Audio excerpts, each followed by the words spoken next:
മധുവങ്കിള് മീശ വെച്ചതാ ഒട്ടിച്ചു. മീശ വെപ്പാണോ? കുറെ നാളുകളായിട്ട് ഇവാൻ കുട്ടനെ എപ്പിസോഡുകളിൽ കാണുന്നില്ലെങ്കിലും ലച്ചുകുട്ടി നിരന്തരമായി വന്ന് പാട്ടുപാടി പോകാറുണ്ട്. വേഷവും ഷൂയും പിന്നെ ആ തലയിൽ വെച്ചിരിക്കുന്ന അതും. ഏറ്റവും പുതിയ എപ്പിസോഡിൽ ലച്ചുകുട്ടി പാട്ടുപാടാൻ വന്നപ്പോൾ ജഡ്ജസിന്റെ മീശയായിരുന്നു സംസാര വിഷയം. ഒരാളെയും വെറുതെ വിട്ടില്ല. മധുവങ്കിളിൽ തുടങ്ങി ശരത് സാറിന്റെ മീശയെ വരെ ട്രോളിയാണ് ലച്ചുകുട്ടി ഇത്തവണ പോയത്. കണ്ണിലിങ്ങനെ പറക്കുക പൊന്നീച്ച.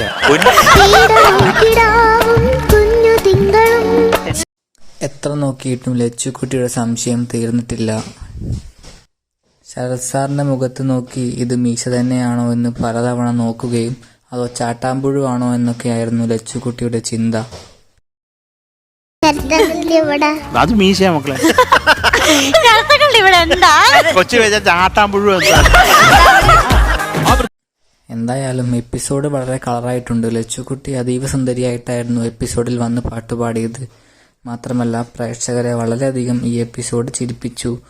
ശരിക്കും ഒരു മീശ എപ്പിസോഡായി ഇത് മാറിയിട്ടുണ്ട്.